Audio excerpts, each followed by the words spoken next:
뒤돌아보지 마세요. 할머니, 지금 절대 뒤돌아보지 마세요. 농협 창구에서 건네받은 작은 쪽지 한 장이 제 생명을 구했습니다. 35년 전 가르쳤던 제자가 은인이 되어 돌아왔고 가족이라 믿었던 사람의 충격적인 배신을 목격했습니다. 오늘은 한 장의 쪽지가 만들어낸 기적 같은 이야기를 들려드리겠습니다. 경기도 분당 신도시의 한 아파트 단지에서 김순희 할머니의 하루가 시작되었습니다. 올해 71살인 그녀는 35년간 중학교 국어교사로 근무하며 수많은 제자들을 가르쳤던 분이었습니다. 퇴직한 지 6년이 지났지만 여전히 단정하고 품위 있는 모습을 유지하고 계셨어요. 분당 아파트 27평에서 혼자 살고 계시는 순희 할머니의 일상은 규칙적이었습니다. 아침 6시에 일어나 가벼운 체조를 하고 아침 식사 후에는 독서를 하거나 가까운 공원을 산책하곤 했습니다. 5년 전 당뇨 합병증으로 세상을 떠난 남편을 그리워하시지만 슬픔에만 매여 있지 않으려 노력하고 계셨어요. 오늘은 농협에 가는 날이네. 매달 둘째 주 화요일은 농협 분당 지점에 가는 날이었습니다. 예금 잔액을 확인하고 생활비를 인출하는 소소한 업무였지만 순희 할머니에게는 소중한 일장의 한 부분이었어요. 교직에 있을 때부터 정확하고 계획적인 가계 관리를 해오셨거든요. 그녀가 가진 재산은 그리 많지 않았습니다. 분당 아파트 한 채와 농협에 넣어둔 3억 원의 정기예금, 그리고 매달 들어오는 280만 원의 연금이 전부였어요. 다른 사람들에게는 적은 금액일 수도 있지만 순희 할머니에게는 평생 성실하게 살아온 결실이자 노후를 안전하게 보장해주는 버팀목이었습니다. 오전 8시 휴대폰 벨소리가 울렸습니다. 화면에 동수라는 이름이 떴어요. 언니 수영의 남동생인 이동수였습니다. 그는 6개월 전 갑작스럽게 언니가 수술을 받게 되었을 때 도움을 청했던 사람이었어요. 고모님, 안녕하세요. 아침부터 전화드려서 죄송합니다. 목소리는 언제나처럼 정중하고 다정했습니다. 이동수는 항상 예의 바르고 언니를 잘 챙기는 좋은 처남이라고 생각해왔어요. 아니야, 괜찮다. 무슨 일이니? 고모님 건강은 어떠세요? 요즘 날씨가 쌀쌀해져서 걱정이 되어서요. 안부를 묻는 그의 말에 순희 할머니는 마음이 따뜻해졌습니다.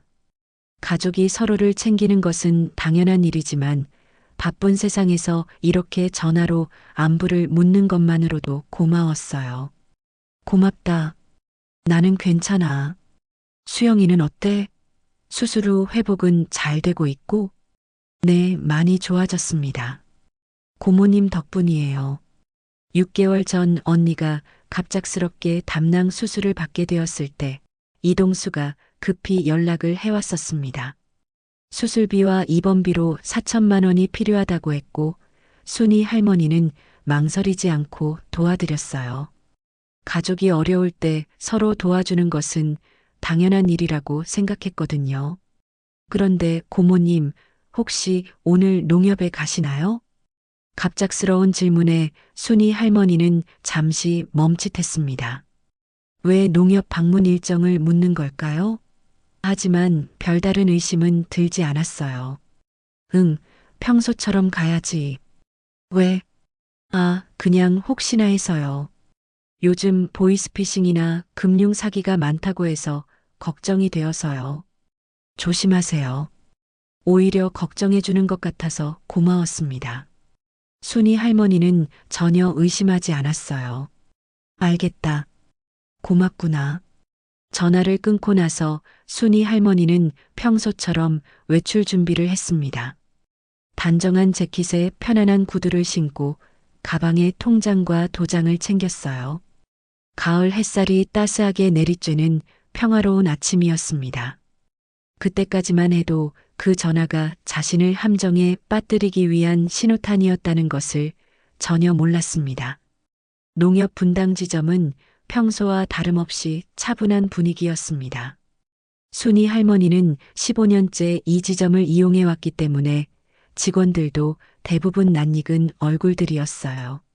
로비에 들어서자마자 번호표를 뽑고 대기석에 앉았습니다. 127번 고객님, 3번 창구로 와주세요. 친숙한 안내 방송이 울려 퍼졌습니다. 순이 할머니는 통장을 손에 들고 3번 창구로 향했어요. 창구에는 30대 초반으로 보이는 여직원이 앉아 있었습니다. 유은미라는 이름표를 달고 있었어요. 어르신, 안녕하세요. 오늘은 어떤 업무를 보러 오셨나요? 은미의 목소리는 부드럽고 친절했습니다. 새로 온 직원인 것 같았지만 매우 성실해 보였어요. 잔액 확인하고 생활비 좀 인출하려고 왔어요. 순이 할머니가 통장과 도장을 내밀었습니다. 은미가 통장을 받아 컴퓨터에 정보를 입력하는 순간 그녀의 표정이 순간 굳어졌어요. 화면을 확인하던 은미의 얼굴이 창백해지더니 손끝이 미세하게 떨리기 시작했습니다. 잠시만요. 은미는 조심스럽게 주변을 둘러보더니 매니저에게 뭔가 신호를 보냈습니다. 그리고는 종이를 꺼내 급하게 무언가를 적기 시작했어요. 시선이 자꾸만 순이 할머니의 뒤편을 향했습니다. 순이 할머니는 가슴이 두근거리기 시작했습니다. 35년간 교사로 일하면서 기른 직감이 뭔가 이상하다고 말하고 있었어요. 은미의 표정과 행동이 평범하지 않았습니다. 은미는 적은 쪽지를 통장 사이에 살짝 끼워 넣었습니다. 그리고는 최대한 자연스럽게 통장을 건네며 아주 낮은 목소리로 속삭였어요. 할머니, 지금 절대 뒤돌아보지 마세요. 경찰을 부를게요. 모른 척 해주세요. 그 한마디에 순이 할머니의 온몸에 소름이 돋았습니다. 심장이 미친 듯이 뛰기 시작했고 손끝이 차갑게 식었어요. 뭔가 심각한 상황이라는 것을 직감적으로 알 수 있었습니다. 네, 알겠습니다. 떨리는 목소리로 대답한 순이 할머니는 최대한 태연한 척 통장을 받아들었습니다. 하지만 손이 미세하게 떨리고 있었어요. 확인 중이라 잠시 더 기다려주세요. 은미의 말에 고개를 끄덕이며 자리에서 일어났습니다. 대기석으로 돌아가는 발걸음이 천근만근 무겁게 느껴졌어요. 다리에 힘이 빠져 넘어질 것 같았지만 간신히 참고 걸어갔습니다. 대기석에 앉은 후 조심스럽게 통장을 펼쳐 쪽지를 확인했습니다. 또박또박한 글씨로 이렇게 적혀 있었어요. 할머니, 지금 뒤돌아보지 마세요. 위험합니다. 경찰 부르겠습니다. 잠시만 기다리세요. 쪽지를 읽는 순간 온몸이 얼어붙었습니다. 주변의 모든 소리가 멀리서 들리는 것 같았고 시야가 흐릿해졌어요. 도대체 무슨 일이 일어나고 있는 걸까요? 순이 할머니는 가슴이 터질 것 같았지만 최대한 침착함을 유지하려 애썼습니다. 35년간 수많은 학생들 앞에서 침착함을 잃지 않았던 경험이 이런 때 도움이 되었어요. 하지만 등 뒤에서 누군가가 자신을 지켜보고 있다는 느낌을 지울 수 없었습니다. 마치 사냥감이 된 것 같은 기분이었어요. 순이 할머니는 떨리는 손으로 휴대폰을 꺼냈습니다. 화면을 켜서 거울처럼 반사를 이용해 뒤쪽을 살펴보려 했어요. 그런데 화면에 비친 모습을 본 순간 충격으로 숨이 막혔습니다. 이동수가 모자를 깊숙이 눌러쓰고 자신의 뒤편에 서 있었어요. 옆에는 낯선 남자 2명이 함께 있었고 모두 순이 할머니를 주시하고 있었습니다. 아침에 다정하게 안부를 물었던 바로 그 사람이 지금은 차갑고 무표정한 얼굴로 자신을 감시하고 있었어요. 어떻게 이럴 수가. 속으로 중얼거리며 순이 할머니는 현실을 받아들이기 어려웠습니다. 6개월 전 언니의 수술비가 급하다며 눈물까지 보이던 그 사람이 지금은 완전히 다른 모습이었어요. 옆자리에 앉은 중년 남자도 신문을 펼쳐든 채 계속 이쪽을 훔쳐보고 있었습니다. 맞은편에 앉은 여성도 마찬가지였어요. 마치 사방이 포위된 것 같은 기분이었습니다. 순이 할머니는 숨을 고르며 생각해 보려 했습니다. 6개월 전 그 일이 떠올랐어요. 언니 수영이 갑작스럽게 담낭 수술을 받게 되었다고 연락이 왔을 때 이동수는 정말 간절해 보였습니다. 고모님, 누나가 갑자기 쓰러져서 응급실에 실려갔어요.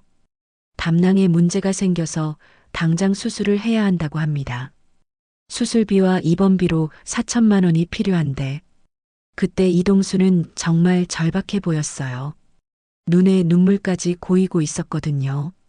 순이 할머니는 가족이 어려울 때 도와주는 것이 당연하다고 생각했고 망설이지 않고 돈을 빌려주었습니다. 고모님 정말 감사합니다. 꼭 갚겠습니다. 그때의 감사 인사가 거짓이었다는 말인가요? 순이 할머니는 혼란스러웠어요. 그때 이동수가 천천히 일어나더니 순이 할머니 쪽으로 걸어왔습니다. 얼굴에는 억지로 지은 것 같은 미소가 있었지만 눈빛은 차갑게 얼어 있었어요. 고모님, 이동수가 순이 할머니 옆에 앉으며 낮게 속삭였습니다. 오늘은 좀 더 큰 도움이 필요해요. 1억 5천만 원만 도와주세요.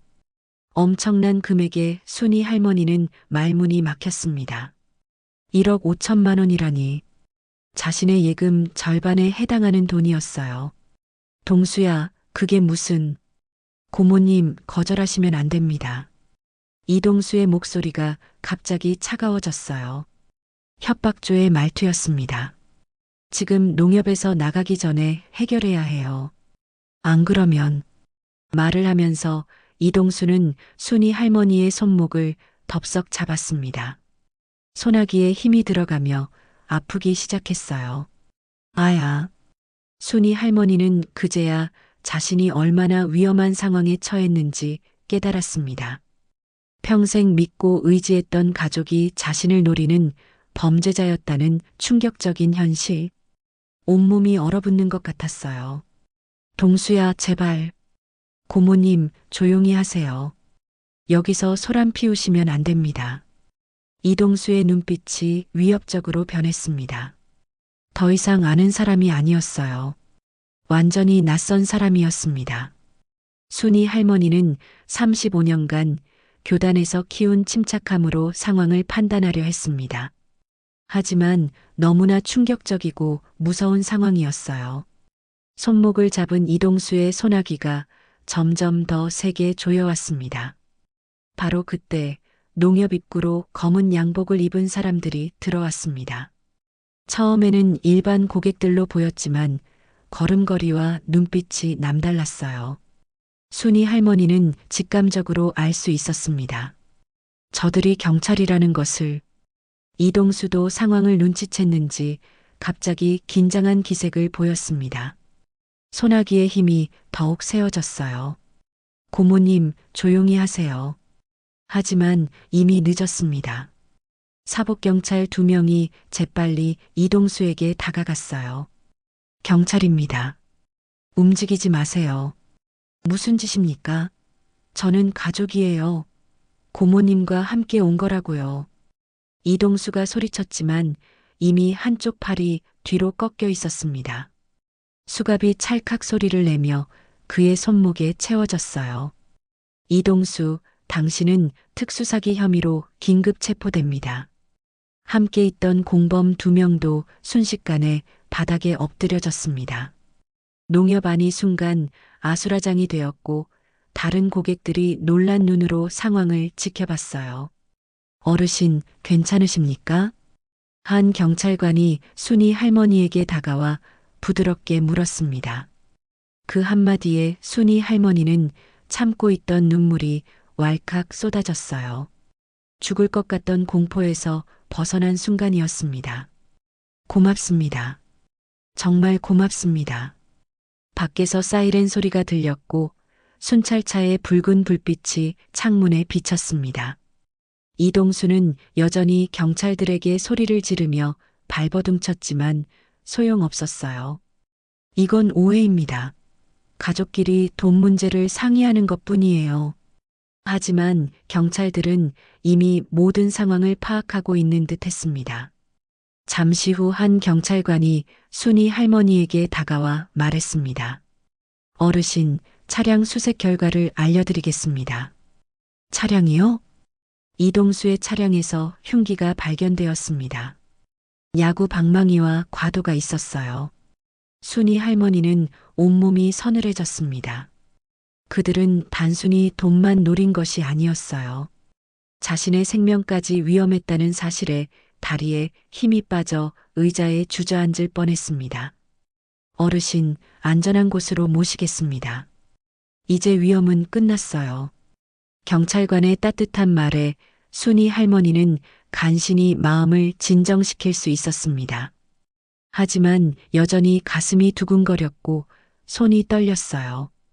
이때 또 다른 경찰관이 서류를 들고 다가왔습니다. 어르신, 확인해 보셔야 할 내용이 있습니다. 펼쳐진 서류에는 믿기 힘든 내용들이 빼곡히 적혀 있었어요. 순이 할머니 명의로 발급된 신용카드 8장에서 800만 원이 무단 사용되었고 2억 원 규모의 불법 대출 기록도 있었습니다. 더 놀라운 것은 15억 원의 자금 세탁에 이용된 대포 통장까지 순이 할머니 명의로 되어 있다는 것이었어요. 이게 무슨 일인가요? 이동수가 어르신의 개인정보를 이용해 조직적으로 금융사기를 저질렀습니다. 어르신은 피해자세요. 순이 할머니는 현기증이 날 것 같았습니다. 자신도 모르는 사이에 범죄에 이용당했다는 사실이 충격적이었어요. 어르신, 이번 사건은 금융감독원과 함께 몇 달 전부터 추적해온 조직적 범죄입니다. 오늘이 바로 검거작전일이었어요. 어르신이 농협에 오실 것을 미리 파악하고 기다리고 있었습니다. 모든 것이 함정 수사였다는 사실에 놀라움과 안도감이 동시에 밀려왔습니다.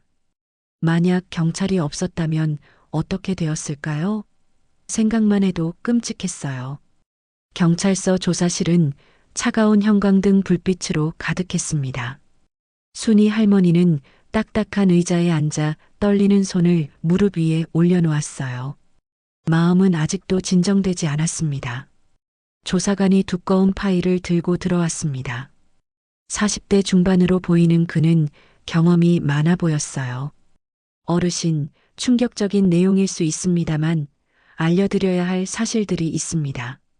조사관이 서류를 펼쳐 보이며 차분히 설명하기 시작했습니다. 이동수와 따님 수영 씨의 결혼 자체가 위조된 것으로 밝혀졌습니다. 네, 무슨 말씀이세요? 순이 할머니는 귀를 의심했습니다. 이동수는 허위 신분으로 수영 씨에게 접근했습니다.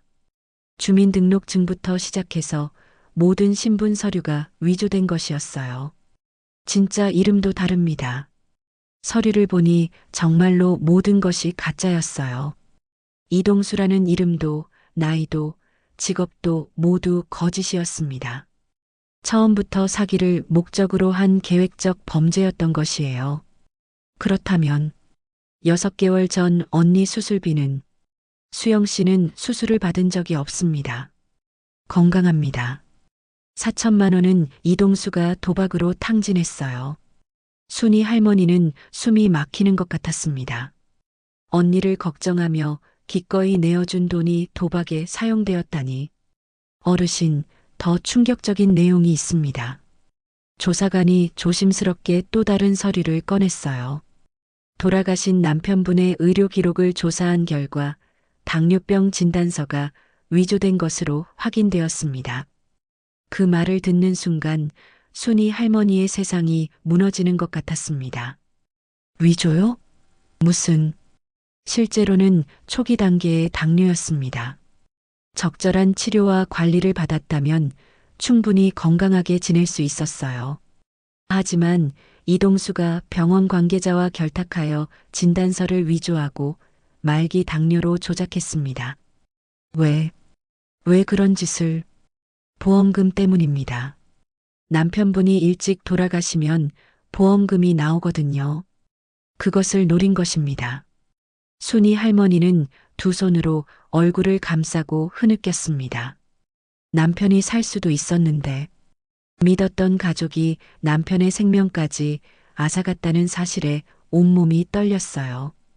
5년 전 남편이 돌아가시기 전 마지막으로 한 이야기가 떠올랐습니다. 여보, 나는 아직 할 일이 많은데 조금만 더 살고 싶어. 그때는 당뇨 합병증이 심해서 어쩔 수 없다고 생각했어요. 하지만 실제로는 치료할 수 있었다니. 그때 조사실 문이 열리며 언니 수영이 들어왔습니다. 얼굴이 퉁퉁 부어 있고 눈이 빨갛게 충혈되어 있었어요. 순이야. 언니의 떨리는 목소리에 순이 할머니는 고개를 들 수 없었습니다. 너무나 미안하고 가슴이 아팠어요. 언니, 나는 몰랐어요. 정말 몰랐다고요. 알고 있어. 너도 피해자야. 두 자매가 서로를 부둥켜 안고 울었습니다. 이동수는 언니에게도 순이가 치매 초기 증상이 있어서 재산 관리를 자신이 해야 한다고 속여왔던 것입니다. 조사관이 담담히 설명을 이어갔습니다. 이동수는 조직적으로 노인들을 타깃으로 한 전문 사기꾼입니다. 지금까지 수십 명의 피해자가 있고 피해 금액은 수백억 원에 달합니다. 그렇게 많은 사람들을 가족이나 친척으로 위장해서 접근하는 것이 그의 주요 수법이었습니다. 어르신처럼 혼자 사시는 노인분들을 주로 노렸어요. 순이 할머니와 수영은 서로의 손을 꼭 잡고 눈물을 닦았습니다. 배신의 상처는 컸지만 서로가 같은 피해자라는 것을 알게 되면서 다시 힘을 얻을 수 있었어요. 언니, 이제는 우리끼리라도 서로 지켜주자.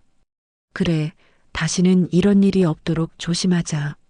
조사관은 이혼 절차를 권했고 수영은 단호하게 대답했습니다. 네, 반드시 이혼하겠습니다. 그렇게 길고 고통스러운 하루가 지나갔습니다. 사건이 일어난 지 며칠 후 순이 할머니는 다시 농협을 찾았습니다. 그날의 충격이 여전히 생생했지만 일상으로 돌아가야 했어요. 무엇보다 자신을 구해준 직원 아가씨에게 제대로 감사 인사를 하고 싶었습니다. 농협에 들어서자 3번 창구에 유은미가 미소를 지으며 손을 흔들었어요. 순이 할머니는 그녀에게 다가갔습니다. 저번에 정말 고마웠어요. 덕분에 큰 위험에서 벗어날 수 있었어요. 다행히 무사하셔서 다행입니다. 그런데 할머니, 은미가 조심스럽게 말을 꺼냈습니다. 혹시 저를 기억하지 못하시겠죠? 순이 할머니는 고개를 갸웃했습니다. 처음 보는 직원이라고 생각했는데 무슨 말인지 궁금했어요. 저 35년 전 안양중학교 3학년 7반 유은미입니다. 그 순간 순이 할머니의 가슴이 쿵 내려앉았습니다. 기억의 조각들이 퍼즐처럼 맞춰지기 시작했어요. 35년 전 안양중학교에서 가르쳤던 그 아이. 은미야? 정말 은미구나. 가난한 집안의 아이였어요. 아버지는 일용직 노동자였고 어머니는 아파서 누워 계셨죠. 급식비를 내지 못해서 점심시간마다 교실에 혼자 남아있던 아이였습니다. 순이 할머니는 그때를 떠올렸습니다. 은미가 점심시간에 혼자 책상에 엎드려 있는 것을 보고 마음이 아팠어요. 그래서 몰래 급식비를 대신 내주고 가끔 집에서 만든 도시락을 나눠주기도 했었습니다. 선생님, 정말 오랜만이에요. 은미의 눈에 눈물이 고였습니다. 은미야, 이렇게 훌륭하게 자랐네. 순이 할머니도 눈물이 나려고 했어요. 35년 전 그 어린아이가 이렇게 성장해서 자신을 구해준 것이었어요. 은미는 가방에서 오래된 봉투를 꺼냈습니다. 선생님이 써주신 편지예요. 35년 동안 간직하고 있었어요. 봉투를 열어보니 순이 할머니의 글씨로 이렇게 적혀 있었습니다. 은미야, 지금은 힘들어도 포기하지 말아라. 공부 열심히 해서 훌륭한 사람이 되렴. 선생님이 늘 응원하고 있단다. 순이 할머니는 두 손으로 입을 막고 울었습니다. 35년 전 자신이 써준 편지를 아직도 간직하고 있다니. 선생님이 저의 은인이세요. 선생님 덕분에 포기하지 않고 공부할 수 있었어요. 대학도 나오고 좋은 직장도 얻었고요. 은미야, 내가 뭘 그리 큰 도움을. 아니에요. 선생님이 하신 작은 도움이 제 인생을 바꿨어요. 그래서 은인이 위험에 처한 걸 보고 가만히 있을 수 없었어요. 은미는 지갑에서 어린 딸의 사진을 꺼냈습니다. 제 딸이에요. 이름이 은혜예요. 은혜? 네, 선생님의 은혜를 잊지 않기 위해서 지은 이름이에요. 순이 할머니는 그 말을 듣는 순간 가슴이 뜨겁게 벅차올랐습니다. 35년 전 심은 작은 사랑의 씨앗이 이렇게 큰 나무가 되어 자신을 구해준 것이었어요. 은미야, 고맙다. 정말 고맙구나. 이제는 제가 선생님을 지켜드릴게요. 평생 은혜를 갚으며 살겠습니다. 스승과 제자가 35년 만에 다시 만난 순간이었습니다. 농협 창구는 더 이상 차가운 업무 공간이 아니라 따뜻한 재회의 장소가 되었어요. 그로부터 3개월이 지났습니다. 이동수는 법정에서 징역 15년을 선고받았고 언니 수영은 이혼을 마쳤어요. 순이 할머니는 여전히 분당의 집에서 살고 있습니다. 매달 둘째 주 화요일이 되면 어김없이 농협을 찾아갑니다. 그곳에는 늘 유은미가 따뜻한 미소로 기다리고 있어요. 이제는 단순한 은행 업무가 아니라 소중한 만남의 시간이 되었습니다. 가끔 은미의 딸 은혜도 함께 옵니다. 5살 된 은혜는 순이 할머니를 할머니 선생님이라고 부르며 따릅니다. 작은 손이 할머니의 손을 꼭 잡아줄 때면 순이 할머니는 마음이 따뜻해집니다. 할머니 선생님, 엄마가 할머니 선생님 덕분에 공부할 수 있었다고 했어요. 그래, 엄마가 그랬구나. 저도 엄마처럼 열심히 공부할래요. 은혜의 맑은 눈동자를 보면서 순이 할머니는 생각합니다. 35년 전 심은 사랑이 이렇게 3대에 걸쳐 이어지고 있다는 것을. 뒤돌아보지 마세요라고 적힌 그 작은 쪽지는 단순한 경고가 아니었습니다. 절망을 희망으로, 배신을 사랑으로 바꿔준 메시지였어요. 그리고 35년 전 한 교사가 심은 작은 선행이 생명을 구하는 기적이 되어 돌아온 것입니다. 순이 할머니는 이제 과거의 상처보다는 미래의 희망을 봅니다. 남편의 빈자리는 여전히 크지만 은미와 은혜, 그리고 언니 수영이 새로운 가족이 되어 주었어요.